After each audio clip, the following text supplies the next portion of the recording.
Hello my dear students, welcome back to my YouTube channel Anki academy. आज की इस video में हम बात करने वाले हैं निबंध को लेकर कि निबंध कैसे लिखा जाता है। आप सभी को पता होगा जो निबंध आता है आप सभी को, वो बोर्ड एग्जाम में 7 नंबर का निबंध आता है। सबसे बड़ा और सबसे ज़्यादा नंबर वाला यही टॉपिक रहता है निबंध। और 24 फरवरी को अगर आप ऐसा निबंध लिख के आ जाते हो तो आपको 100% बिल्कुल सही नंबर मिलने वाले हैं। 7 में से 7 ओवरऑल 7 में से 7 नंबर मिलेंगे। निबंध की गारंटी मैं ले लेता हूँ आपसे कि आप 24 फरवरी को पेपर देने जाओगे बोर्ड एग्जाम का, तो यही। और 5 में आपको ऐसे इम्पोर्टेंट बताऊंगा निबंध जो आप तैयार कर लेते हो तो आपको बहुत अच्छे तैयार हो जाएंगे। देखिए, सबसे ज़्यादा मोस्ट इम्पोर्टेंट मार्क्स के 7 नंबर का आता है। और कोई कोई लिख देता है या ज़्यादा पेज भर देता है तो 2 से 3 नंबर 4 नंबर मिलते हैं। पेज भरने का मतलब ये नहीं है कुछ भी लिख दीजिए। एक एक दो पेज लिखिए, सही लिखिए, 7 में से 7 नंबर बिल्कुल मिल जाएंगे। आप सभी को वही बताने वाला हूँ और ट्रिक बताएंगे आज की इस वीडियो में कि आप ट्रिक से कैसे सॉल्व कर सकते हो। 7 में से 7 नंबर आपको पूरे मिलेंगे।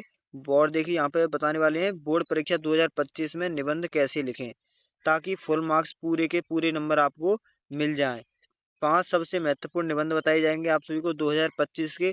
5 के कौन कौन से तैयार कर लेने हैं ताकि आपके 7 में से 7 नंबर पूरे हो जाएं। वो वीडियो को स्टार्टिंग से एंड तक जरूर देखना है ताकि सारी चीज़ें आपके साथ क्लियर की जा सके।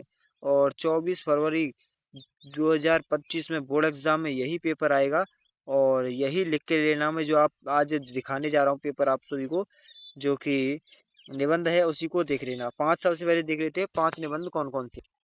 तो सबसे पहला निबंध है आप सभी के लिए जो कि आतंकवाद के ऊपर है। आतंकवाद कारण तथा निवारण। अगर आप इसे तैयार कर लेते हो तो 1 नंबर आपका यहाँ से 7 नंबर क्लियर हो जाएंगे। दूसरा निबंध है आप सभी के लिए प्रदूषण की समस्या तथा समाधान। देखिए, आप इन्हें बना बना कर भी लिख सकते हो, जैसे कि प्रदूषण किससे उत्पन्न हो सकता है और कैसे नष्ट किया जा सकता है। पेड़ों की कटाई रोकनी चाहिए ताकि उससे प्रदूषण की समस्या कम हो जाए। वाहनों को जो है प्रदूषण रहित उनको कम किया जाए। इलेक्ट्रिक का ज़्यादा उपयोग किया जाए। योग शिक्षा के ऊपर आवश्यक उपयोगिता के बारे में लिखना है। और या फिर वृक्षारोपण का महत्व, इससे जो कि ऑक्सीजन की ज़्यादा उपयोगिता होती है, कार्बन डाइऑक्साइड को ग्रहण करता है, ऑक्सीजन की उत्पत्ति करता है। तो ये सारी चीज़ें आप इस वृक्षारोपण में कर सकते हो। और जनसंख्या वृद्धि तथा लाभ और हानि, इसे भी आप लिख सकते हो। यानी कि ये 5 इंपॉर्टेंट हैं, इन्हें जरूर तैयार कर लेना एक बार बोर्ड एग्जाम में जाने से पहले। अगर आप इस वीडियो को बोर्ड एग्जाम में यानी कि 24 फरवरी से पहले 23 फरवरी की रात को भी देख ले तो इस वीडियो आपके लिए बहुत ज़्यादा साबित होगी इम्पोर्टेंट। तो इस वीडियो को जरूर देखना है ध्यान से। हम आपको बताने वाले हैं आज इसकी वीडियो में हम आतंकवाद कारण तथा समाधान, जो कि आप सभी को पहला ऊपर दिखाई दे रहा है, यही इसी के बारे में हम बताने वाले हैं। सबसे पहले के बारे में ये ज़्यादा इम्पोर्टेंट रहने वाला है। तो देखिए, यहाँ पे आतंकवाद कारण तथा निवारण, ये है आप सभी के लिए वेरी इंपॉर्टेंट, यहाँ पे ये रहने वाला है आज की इस वीडियो में। वीडियो को ध्यान से देखना है आप सभी लोगों को और बिल्कुल भी स्किप नहीं करता है। जो ट्रिक बताएंगे वो वीडियो के एंड बीच में बताएंगे, उस ट्रिक को जरूर समझना है। देखिए, सबसे पहले लिखनी है रूपरेखा। कुछ के जो है यूट्यूब वाले आपको बता रहे होंगे कि सबसे पहले लिखनी है प्रस्तावना। अगर आपने प्रस्तावना लिख देते हो तो वो वहाँ पे गलत हो जाता है। तो सबसे पहले प्रस्तावना नहीं, सबसे पहले लिखी जाती है रूपरेखा। तो सबसे पहले आपको हेडिंग डालनी है रूपरेखा, उसी प्रकार जिस प्रकार यहाँ पे दिखाया जा रहा है, same to same as it is आपको अपनी कॉपी में लिखना है। सबसे पहले रूपरेखा लिखनी है, नीचे अंडरलाइन कर दीजिए। फिर सबसे पहले प्रस्तावना, फर्स्ट नंबर प्रस्तावना। सेकंड नंबर आतंकवाद का अर्थ क्या है। तीसरा नंबर आतंकवाद एक विश्वव्यापी समस्या। चौथा है भारत में आतंकवाद। और पांचवा है भारत का आतंकवाद का समाधान और उपसंहार। तो ये सारी 5-6 पॉइंट जो अपने मन से बनाकर भी आप लिख सकते हो। तो कोई ऐसी बड़ी बात नहीं है कि मन से ही बनाकर लिख दीजिए, इसका कैसे समाधान हो सकता है, क्या चीज़ें हैं। ठीक है जी। तो इनको लिखना है। सबसे पहले रूपरेखा लिख दीजिए, 4 से 5 जितने भी आप आए, कम से कम 3 तो लिखनी ही लिखनी है। अब उसके बाद लिखनी है प्रस्तावना। रूपरेखा के बाद प्रस्तावना जैसे ही डालोगे तो प्रस्तावना में आपको लिखना क्या है वो भी समझिए। जैसी हम बात कर रहे हैं आतंकवाद के ऊपर, तो आतंकवाद में क्या क्या प्रस्तावना हो सकती है उसे देखेंगे। मनुष्य वैसे निष्कर्ष और पलायनवादी बन जाता है, इसलिए लोगों में भय उत्पन्न करके कुछ असामाजिक तत्व अपने नीचे स्वार्थी की पूर्ति करने का प्रयास करने लगते हैं। इस कार्य के लिए वे हिंसापूर्ण साधनों का प्रयोग करते हैं। ऐसी स्थितियां ही आतंकवाद का आधार हैं। आतंक फैलाने वाले आतंकवादी कहलाते हैं। तो ये सारी चीजें आपको लिख देनी है कि आतंक फैलाने वाले आतंकी कहते हैं। और कुछ लोग ऐसे हैं जिस जो मनुष्य को भय कर देते हैं, यानी कि डरा देते हैं। वो डराने के बाद वो पलायन कर जाते हैं, यानी कि एक जगह से दूसरी जगह चले जाते हैं। और असामाजिक तत्व यानी कि मेन मेन चीजें हिंसापूर्ण साधनों इसका उपयोग करते हैं, यानी कि जो हिंसा होती है उनसे, यानी कि तलवार हो गई, बंदूक हो गई, इन सारी चीजों का उपयोग करते हैं आतंकवादी। तो इन सारी चीजों को आप इसमें बता सकते हो। ज्यादा नहीं लिखने, 7-8 लाइन का जो है प्रस्तावना आप लिख दीजिए तो इम्पोर्टेंट है, ठीक है। उसके बाद जो कि सबसे पहले प्रस्तावना हमने यहाँ पे प्रस्तावना लिखी थी, उसके बाद लिखा था हमने आतंकवाद का अर्थ। तो आतंकवाद का अर्थ सेकंड है यहाँ पे, रूपरेखा के हिसाब से ही आपको यहाँ पे बताना है। तो आतंक प्लस वाद इस प्रकार लिख दीजिए। आतंक प्लस वाद से बने इस शब्द का सामान्य अर्थ है आतंक का सिद्धांत, यानी कि इसे अंग्रेजी में टेररिज्म शब्द का हिंदी रूपांतरण है। आतंक का अर्थ है पीड़ा, यानी कि डर या फिर आशंका। ये तीनों जो है किसका अर्थ है? आतंक का, जो कि पीड़ा, डर और आशंका। तो यहाँ पर ये हो गई आतंकवाद का अर्थ। टेररिज्म कहते हैं इसे, आतंकवाद का अर्थ। और देखिए, और थर्ड हमारा था यहाँ पे, देखिए आतंकवाद एक विश्वव्यापी समस्या। तो आतंकवाद एक विश्वव्यापी समस्या कैसे हो सकती है समझना है आपको, ये नोट नहीं करना है। अगर आप नोट करना चाहें तो कर भी सकते हैं, कोई बड़ी बात नहीं है। नोट कर लीजिए, तैयार हो जाएगा। समझ लीजिए पर इसे मैं क्या कहना चाहता हूँ, और जो कि ट्रिक बताएंगे उस ट्रिक को भी समझ लेना। और यहाँ पे आतंकवाद एक विश्वव्यापी समस्या मैं आपको बता ही रहा हूँ बोल बोल के, और समझा भी रहा हूँ। आज लगभग समस्त विश्व में आतंकवाद सक्रिय है।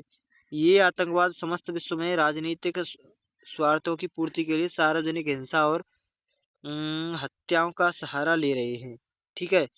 यहाँ से इसका क्या मतलब है, देखिए, मैं बोल रहा हूँ इसे समझ ही लोगे तो आपको इसे याद करने की कोई जरूरत नहीं पड़ने वाली है। क्या है? आज लगभग समस्त विश्व में आतंकवाद सक्रिय, यानी कि आतंकवाद बहुत बढ़ रहा है, इसे भी लिख सकते हैं आप।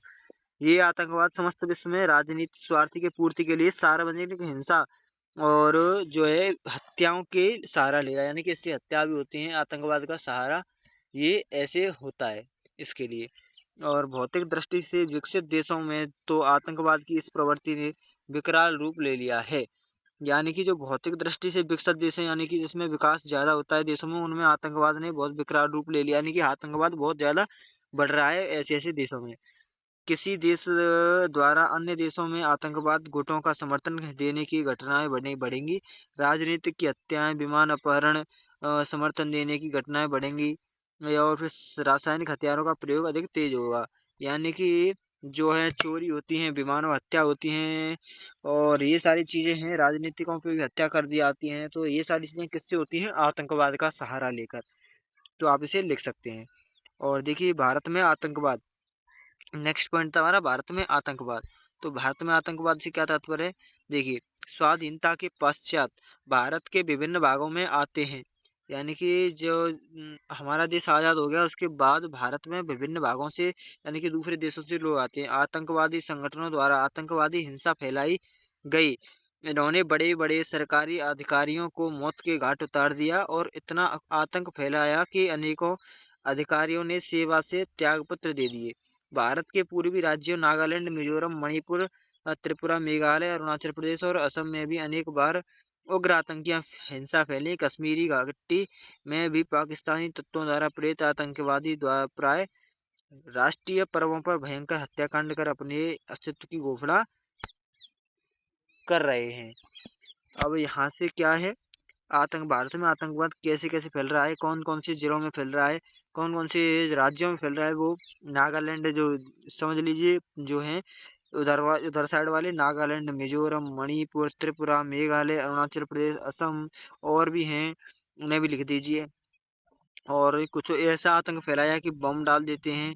तो उनसे जो त्याग पत्र दे अधिकारी जो होते हैं उनसे डरते हैं कि हमारे परिवार को नष्ट न कर दें, तो इसलिए वो त्याग पत्र भी दे देते हैं। तो इतना बड़ा आतंकवाद फैल गया, मौत की घाट उतार देते हैं अधिकारी, बड़े बड़े सरकारी अधिकारियों को। तो आप इस प्रकार इसमें लिख सकते हैं कि, और कश्मीरी घाटी में, कश्मीर में जो पाकिस्तानी तत्व हैं वो क्या करते हैं कि जो हमारे देश में बड़ा पर्व होता है, पर्व में हत्याकांड कर देते हैं, हत्या कर देते हैं, और बम गोला बारूद कर देते हैं। तो इस प्रकार आप इसे लिख सकते हैं भारत में आतंकवाद के बारे में। और नेक्स्ट है यहाँ पे आतंकवाद का समाधान, कि आतंकवाद जो है उसका क्या समाधान है। तो उसे भी आप लिख सकते हैं। देखिए, भारत में विषमतम स्थिति तक पहुंचे आतंकवादी के समाधान पर संपूर्ण देश के विचारकों और चिंतकों ने अनेक सुझाव रखे, किंतु यह समस्या अभी भी अनसुलझी ही रही गई। यानी कि जो समस्या है वो अभी सुलझी नहीं है। यानी हालांकि भारत सरकार ने इस पर कदम भी उठाए हैं, चिंताजनक ये स्थिति है, पर ये अभी सुलझी नहीं है। ऐसा हो रहा है अभी भी भारत में।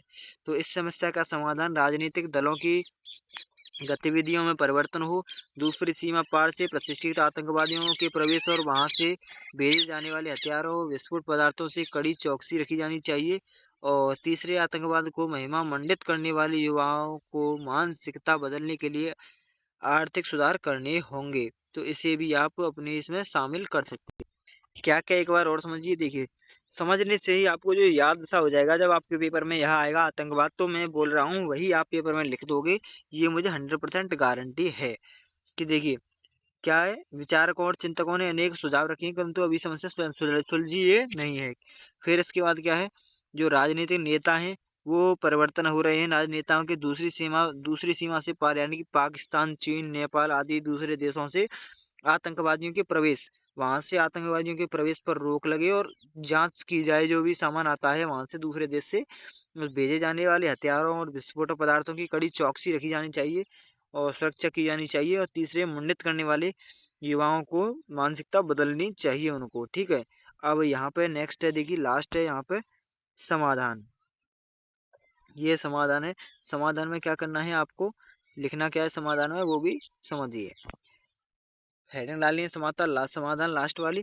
यह एक विडंबना ही है ये कि महावीर बुद्ध, गुरु नानक और महात्मा गांधी जैसे महापुरुष की जन्मभूमि पिछले दशकों से अधिक अवंत हो गई है। भारत के विभिन्न भागों में हो रही आतंकवादी गतिविधियों ने देश की एकता और अखंडता के लिए संकट उत्पन्न कर दिया है। आतंकवाद का समूल नाश ही इस समस्या का समाधान है। भारत सरकार द्वारा एक नया आतंकवाद निपेक्षित कानून लाया गया है।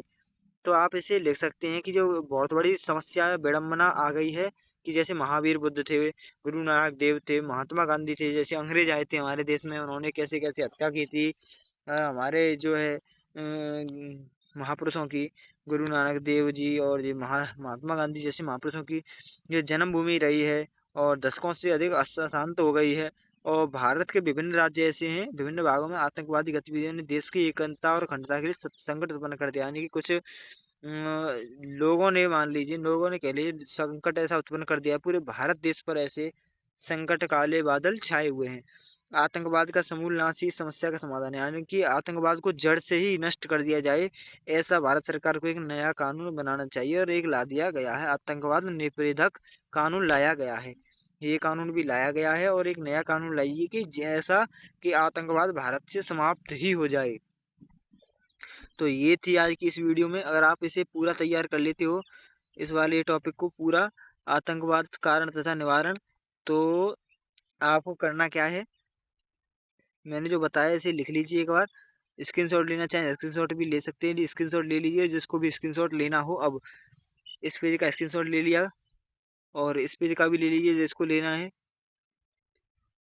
इसका ले लेते तो इसका भी ले लीजिए, समाधान वाले का स्क्रीनशॉट लेके इसे पढ़ सकते हैं। अगर आप देखिए, हम आपको एक नई चीज़ बता देते हैं। अगर आप हमारा जो कोर्स चाहते हैं, हिंदी का कोर्स, जो आप अगर आप हिंदी का कोर्स चाहते हैं, हिंदी का कोर्स, तो हमारे जो है इस वाले नंबर बता दें, कल की ये जो वीडियो आएगी उसमें नंबर बता देखिए, नंबर चलिए आज ही बता देते हैं। जो नंबर है, इस नंबर पे आपको कॉल या व्हाट्सएप कर देनी है। तो कॉल या व्हाट्सएप करेंगे तो आप हमारे जो है, हम आपको जो आप नंबर से कॉल मैसेज करोगे, केवल और केवल 10 रुपये का ये बैच रहने वाला है हिंदी का। इसमें आप सभी को गद्य से पद्य से संबंधित सारी चीज़ें, नोट्स प्रोवाइड किए जाएंगे हिंदी के। ये नंबर है, इस नंबर पर कॉल या व्हाट्सएप जरूर कीजिए, ताकि 10 रुपये का ये बैच रहने वाला है आप सभी के लिए। इसमें आप सभी को जो हाथ हाथ से लिखे हुए same to same as it is यही सारी चीज़ें, और भी नोट्स हैं, और ये सारे मिल जाएंगे आप सभी को। ये सारे नीचे दिए हुए ये सारे नोट्स आपको प्रोवाइड करा दिए जाएंगे, केवल और केवल 10 रुपये में। ये सारे नोट्स आप परचेस कर सकते हो, जो कि आपके बोर्ड एग्जाम 24 फरवरी का रहने वाला है। उसमें बहुत लाभदायक साबित रहने वाले हैं। ये नंबर है 9536701969। इस नंबर पर कॉल या व्हाट्सएप कीजिए। व्हाट्सएप जरूर करना है इस नंबर पर, तो आपको ये बैच परचेस करा दिया जाएगा। तो वीडियो पसंद आई हो तो वीडियो को लाइक कर दें, चैनल पर नया है चैनल को सब्सक्राइब कर दें। मिलते हैं आगे ही ऐसे नेक्स्ट वीडियो में। So thank you for watching. जय हिंद, जय भारत।